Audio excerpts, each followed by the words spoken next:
On July 31st, 1999, two 17-year-old high school seniors and lifelong best friends, J.B. Beasley and Tracie Hawlett, embarked on a journey from their hometown of Dothan, Alabama, their hearts buzzing with the thrill of youth. They were chasing the promise of a birthday party in J.B.'s honor in Headland, Alabama, but the night unraveled into a labyrinth of dark, twisting roads that led them astray. Around 11:30 p.m., Tracie's voice broke through the static of a phone call from Ozark, trembling as she told her mother, "We got lost and ended up in Ozark, and we're planning to return home." Those words, laced with shaky resolve, were the last tether to safety. Neither girl would ever cross the threshold of home again. By morning, their car stood silent on an Ozark street, hiding a grim secret. Their lifeless bodies, folded into the trunk, a chilling testament to a night gone terribly wrong. In the wake of this discovery, one question clawed at the silence. What had stolen J.B. and Tracie from the world they knew? A wrong turn or a deadly trap? Did the party hide a killer, or did danger stalk them from Ozark's shadows? Welcome to Beyond the Crime, where twisted cases unravel with shocking turns. Today, we dive into a Southeast Alabama mystery. Ozark, home to Fort Rucker, harbors a secret that chills the bone. Situated in the heart of Dale County, it's a typical charming southern town. Home to nearly 15,000 people, it's a nice place for both raising a family and spending retirement years. However, the town was not the sort of place to hit the headlines until the gruesome double homicide of two high school seniors in 1999, which baffled the community for years to come. J.B. Hilton Green Beasley was born on July 31st, 1982. To parents Cheryl and Hilton Lanier Beasley in Troy, Alabama. After her parents separated, she moved to Dothan with her mother in 1984. She was adored by her mother as well as her stepfather, Joey Bagoon, whom her mother married after a few years. She grew up in a nice home in Dothan along with her four sisters. J.B. grew up to be a very outgoing girl who was involved in various activities, including cheerleading, dance, piano, and swimming. She even modeled for several agencies along with her sisters. Besides all of her hobbies, she loved hanging out with her friends and family. It was high school where J.B. met her fellow cheerleader Tracie Hawlett, and the two did not take long to become best friends. Tracie Jean Hawlett was born on March 3rd, 1982. To parents Carol and Robert Hawlett. Unfortunately, her father, who worked in the Dothan Police Department, died when Tracie was only 5 years old. Her mother later remarried a man named Mike Roberts, who helped raise Tracie along with her mother. Unlike J.B., Tracie was a bit shy, but never hesitated to put people before herself. She was also very protective over her two brothers, who were much younger than her. Even at a young age, she was a responsible older sister. Tracie also attended Northview High School and regularly received good grades, and was a cheerleader alongside J.B. As both girls were blossoming into their adulthood, J.B. and Tracie were oblivious to their dreadful fate, which would strip them of all their future hopes and dreams. On July 31st, 1999, at around 10:05 p.m., J.B. and Tracie left Dothan in J.B.'s black 1993 Mazda 929 to attend a birthday party organized in J.B.'s honor in Headland, just a few miles north. However, the young girls, being unfamiliar with the roads leading to their destination, soon found themselves in trouble. Within a few minutes of starting their journey from their hometown, they got lost. Around 10:30 p.m., J.B. and Tracie stopped at a BP gas station near the intersection of routes 173 and 431 in Headland in search of directions. Using a payphone at that gas station, they called their friends to get better directions to the party. After the call, the girls kept driving to reach their destination, but instead ended up in Ozark, Alabama, about 24 miles northwest of Headland. Realizing they still did not understand the directions to the party, at 11:30 p.m., the girls stopped at the Big Little store. Although the store was already closed by then, Tracie called her mother from the store's payphone. She informed her, "We got lost and ended up in Ozark, and we're planning to return home." At the same time, a woman named Marilyn Merritt and her daughters stopped at the gas station to buy a soda. The girls asked Marilyn for directions back to Dothan, and she did her best to explain the route. The girls seemed to understand. Marilyn would later say that she noticed that the girls looked nice and polite with a clean and tidy car. Marilyn remembered seeing the girls pulling out of the parking lot and turning right, just as Marilyn had directed. Although nothing seemed amiss at the time, J.B. Beasley and Tracie Hawlett never made it home. The following morning, August 1st, 1999, at around 8 a.m., Tracie's mother called the police to report her daughter missing. It did not take police long to find their first clue regarding the girl's whereabouts. Later that day, after Tracie was reported missing, police successfully located JB's car, which had been parked on Herring Avenue in Ozark. The most bizarre thing was, despite having filled the gas tank the day before, the tank was almost empty. The car was muddy, the driver's side window was partially down, yet the doors were locked. However, police could not find any signs of a forced entry into the vehicle. Inside the car, JB's driver's license was lying on the dash. The purses of both girls were still inside the car along with their cash. The only known missing item was JB's car keys. However, there is no sign of either of the girls. A palm print was recovered from the trunk lid of the locked trunk, which gave the police a foreboding feeling that something was horribly wrong. Assessing the scene, police theorized that the locked trunk could provide them with significant clues, but without the keys, they could not open the trunk. It took them 6 long hours to discover that they could open the trunk of the car with the help of an interior latch, without needing a trunk key or a locksmith. Upon opening the trunk, police made a grisly discovery. The lifeless bodies of the 2 girls were stuffed inside. Both girls were fully clothed, but their pants were soiled from the waist down. Both girls had been shot once in the head, Tracie in the temple, and JB in the right cheek. Tracie had a 9mm shell casing on her leg, scratches on her arm, and her jeans had thorn briars on them. JB's clothes, on the other hand, were muddy and dirty, especially her newly purchased shoes. Although authorities concluded that the teenagers were killed execution style, they had most likely been killed inside the trunk. As the families were informed about the heart-wrenching discovery, authorities formally started their homicide investigation. Although investigators were considering robbery as a possible motive during the initial phase of the investigation, it was quickly ruled out after confirming that not only the girls' purses, but also their jewelry, money, and credit cards remained inside the car. Autopsies later confirmed that there were no traces of alcohol or drugs in their system. The report also suggested that neither girl had been sexually assaulted prior to their demise. This basically ruled out the possibility of the crime being sexually motivated. However, more than 2 months later, the state crime lab issued a report indicating that there were traces of unknown semen on JB's bra, panties, and skin. The palm print recovered from the lid of the trunk also remained unidentified.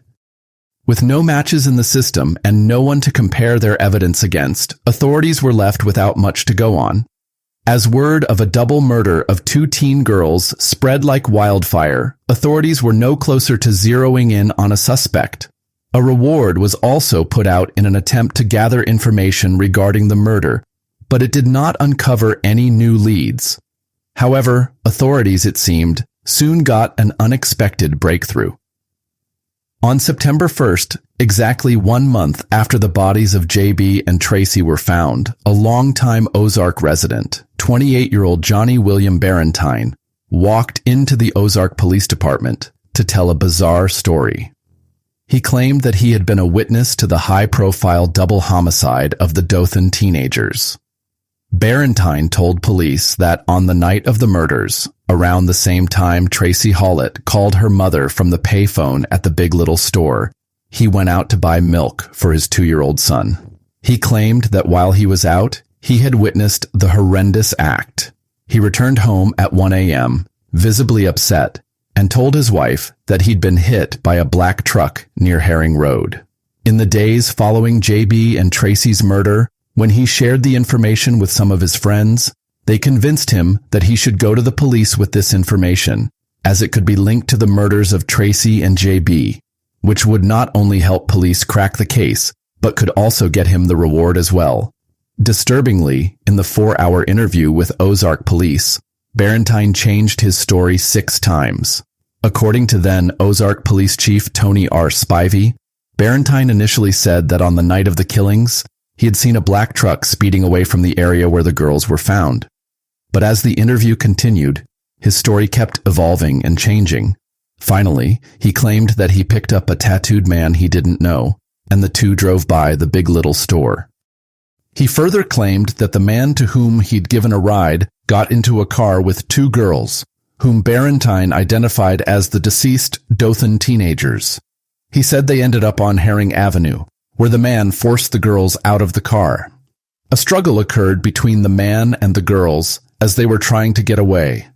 After placing them in the trunk, Barentine said, "He saw something in that man's hand moments before hearing 2 gunshots, and when the man returned, Barentine again gave him a ride from the scene and then went home." In another version, Barentine confessed to investigators that he knew the man he'd picked up and given a ride to and identified him as his neighbor. Alarmingly, Barentine himself lived less than a mile from where police discovered the bodies.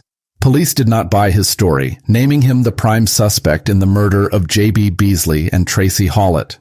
Ozark police arrested Johnny Barentine on the spot, charging him with 2 counts of capital murder. But there were several problems with his accounts. Barentine never mentioned sexual activity that would account for the semen found on JB's clothing and body. Besides, the neighbor he implicated had an alibi for the evening. Several people noted that he looked startled and like he had just awoken from a deep sleep in his mugshot. Just after arrest, Barentine immediately admitted that he had fabricated the whole story in order to collect the reward money. However, police at the time believed they arrested the right person. In the preliminary hearing on September 21st, Alabama Bureau of Investigation agent Charles Huggins testified that Barentine was able to describe the girls' clothing and other items consistent with the crime, suggesting he was there at the scene. From the time of his arrest, Barentine was held without bond in the Dale County Jail in Ozark. In an October 18th bond hearing, Barentine denied he was involved in the killings, confessing to the judge, "I never picked up a tattooed man and didn't see anything the night of the murders. I simply went to the BP at about 11 p.m. to get milk for my little boy, and later fabricated the whole story to claim the reward money." However, he was denied the bond and sent back to jail. Even during this turbulent time, Barentine's family members never stopped supporting him. They even gave interviews to the media, professing his innocence, saying he was incapable of hurting anyone. Barentine's lawyer, Bill Kimmons, also maintained that his client was not responsible for the double murders in any way, shape, or form. He further stated that the 4 hours of continued interrogation took a toll on Barentine, who had wrapped himself in this mess of a lie. During police questioning, he was never told that he could go to the bathroom or was free to leave whenever he wanted. Barentine's defense also pointed out the fact that Barentine only finished the 7th grade and a portion of the 8th grade. He said his client was in special education classes, indicating his inability to plan such a heinous crime. Barentine was finally released from jail on December 17, 1999, after it was revealed that Barentine's DNA did not match that from the semen found on JB's body and clothing. In January 2000, a Dale County grand jury declined to indict Barentine and cleared him as a suspect in this double murder. After Johnny Barentine was cleared of suspicion, the investigation endured a setback. The methods employed by investigators were also criticized. There began to be mutterings that the Ozark police were incapable of handling the case. However, police still had some potential suspects on their radar. One of the most viable suspects was a man from Michigan who was at a party the night of the murders near where JB's car was later found. Investigators discovered that the man, who was not publicly named, left town within days of the murders. Investigators had even traveled to Michigan 3 times to interview him. He could not account for 3 or 4 hours of his time on the night of the murders and later made some suspicious statements to people. However, the police declined to elaborate on these alleged statements. As it turned out, he was also later ruled out by DNA. One other significant lead that police were chasing during the initial phase of the investigation was the driver of a small white pickup truck. A video surveillance camera inside the Big Little store caught a grainy, poor-quality image of what appeared to be a small white pickup truck at the gas pumps. At the same time, JB and Tracie were at the payphone, calling Tracie's mother. No digital trail could be traced, though, as there was no record of a gas purchase at the pump at that time. The video neither showed anyone getting out of the truck, nor did it show the driver clearly. After releasing a photo of the truck to the media a month into the investigation, police urged the public to come forward with information. Unfortunately, both the driver and the truck vanished into thin air as the lead faded away. The last lead for the investigators was a man from Mississippi. Police said the man, who was extradited from Jones County, had been arrested there on an outstanding warrant for possession of drug paraphernalia issued in Ozark. The man had been staying with relatives in Ozark, but left 2 days after the murders.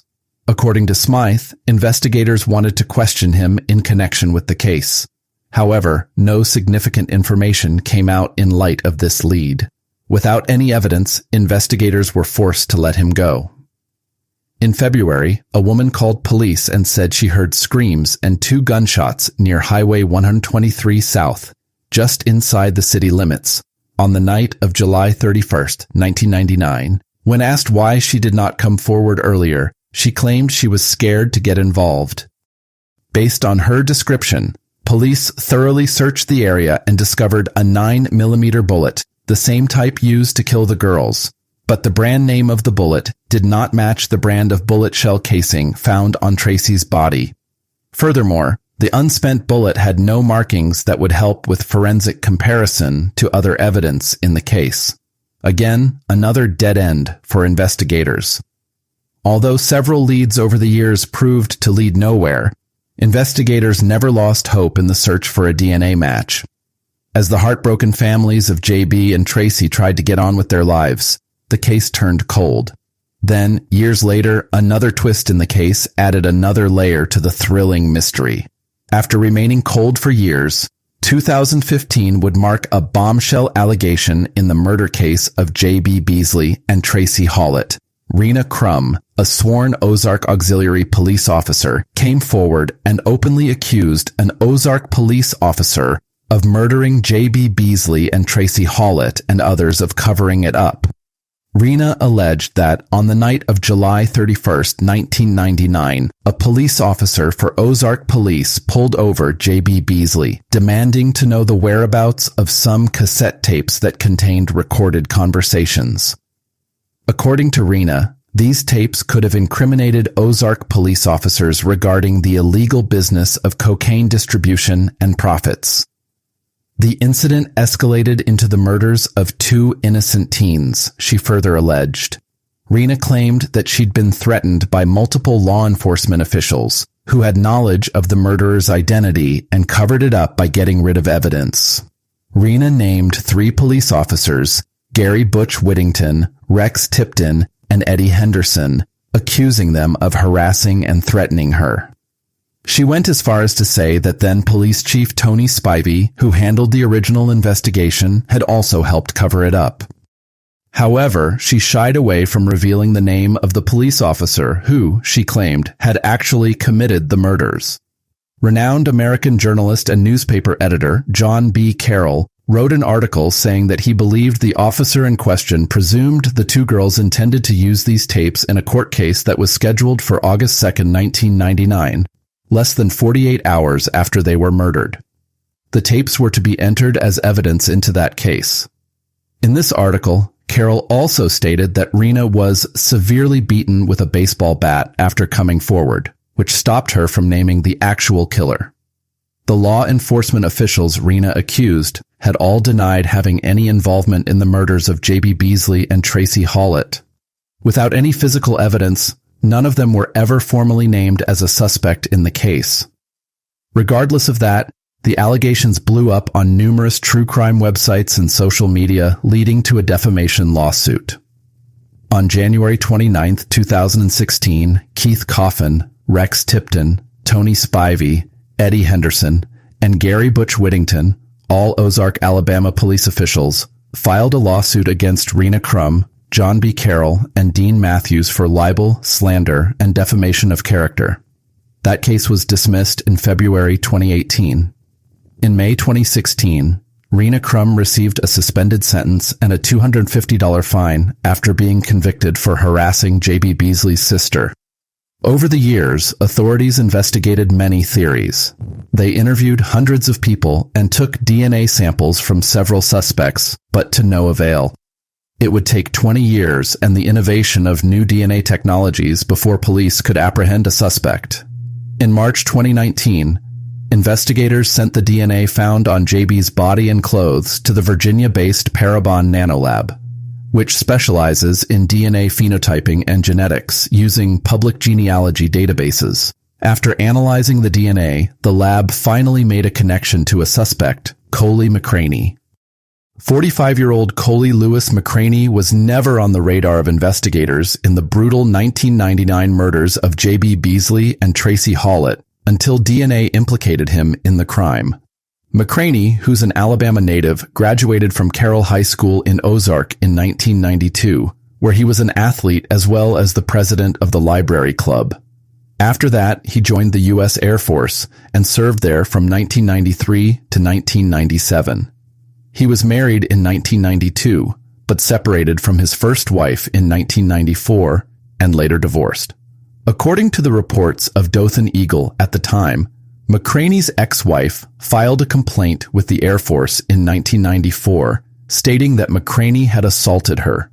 McCraney remarried in February 2001 and had children with a second wife. Other than failing to pay child support in 1998, McCraney had no criminal record in the past 20 years or so. He'd been working as a trucker all of his life and had worked for several trucking companies in Alabama over the years.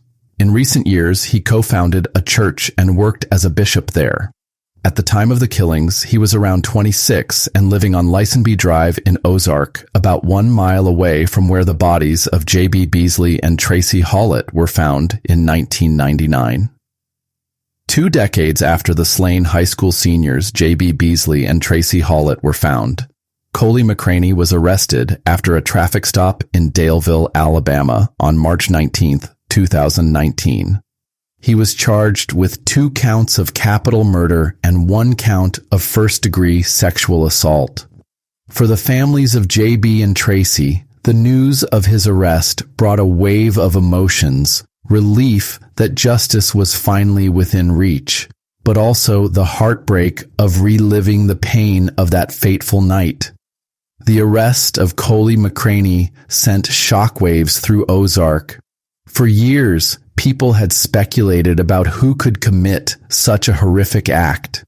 Now they were faced with the reality that the killer had been hiding in plain sight, living among them as an ordinary citizen. McCraney's arrest also sparked new questions. Why did he do it? Was it a random act of violence, or was there a deeper motive? And perhaps the most chilling question of all, could there be more victims? The arrest of Coley McCraney was a testament to the power of persistence and the advancements in forensic science. For 2 decades, J.B. and Tracie's families had held on to hope, and now that hope had finally paid off.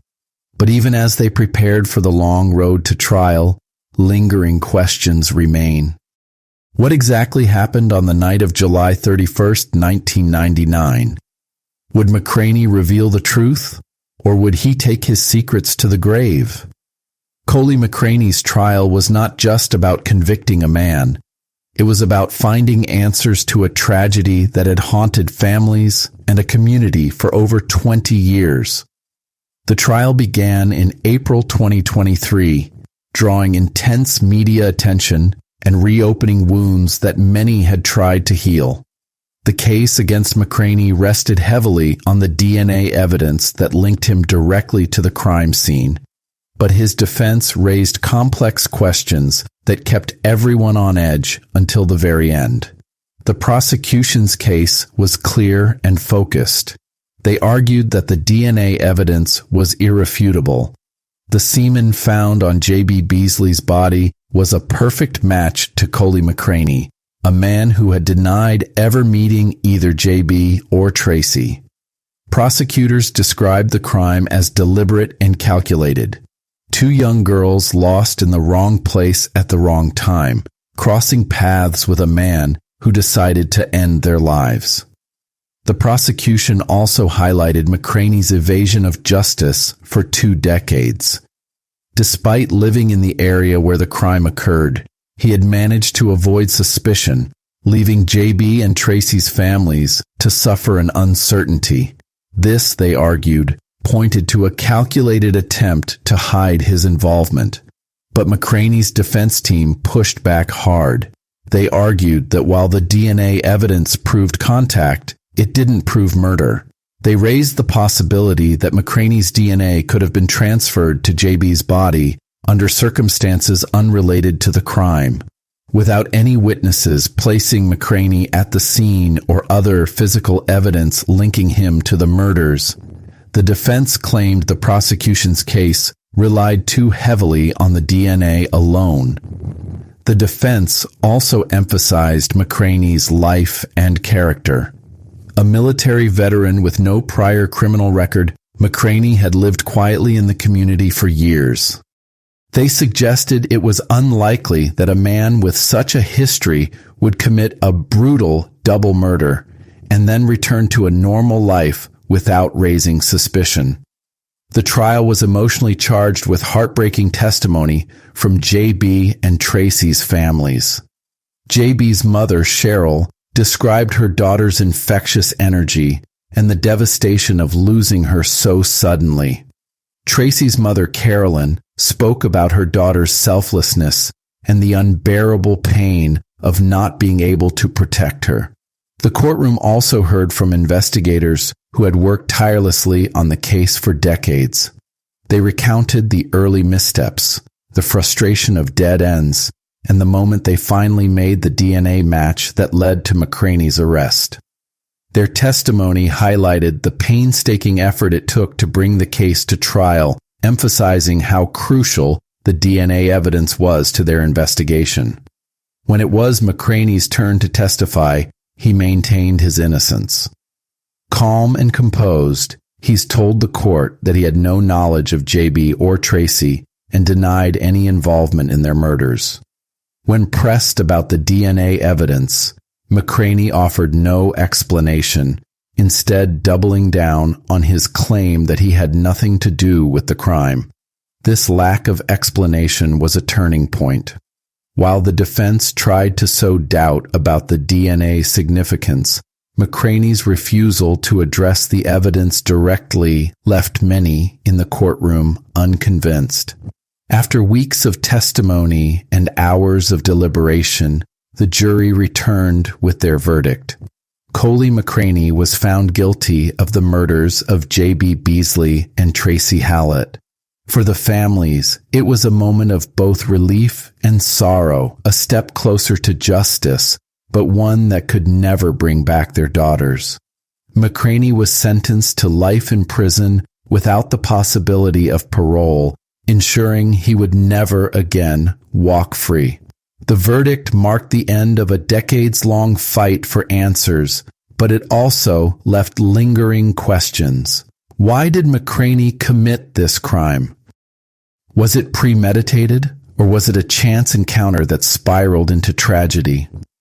And most haunting of all, could he have been involved in other crimes that have yet to be uncovered?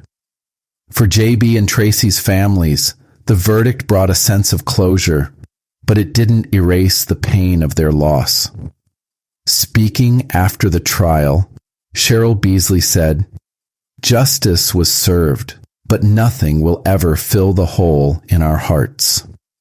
Carolyn Hawlett echoed those sentiments, expressing gratitude for the investigators and prosecutors who never gave up on their daughters. The trial also left a lasting impact on the community of Ozark.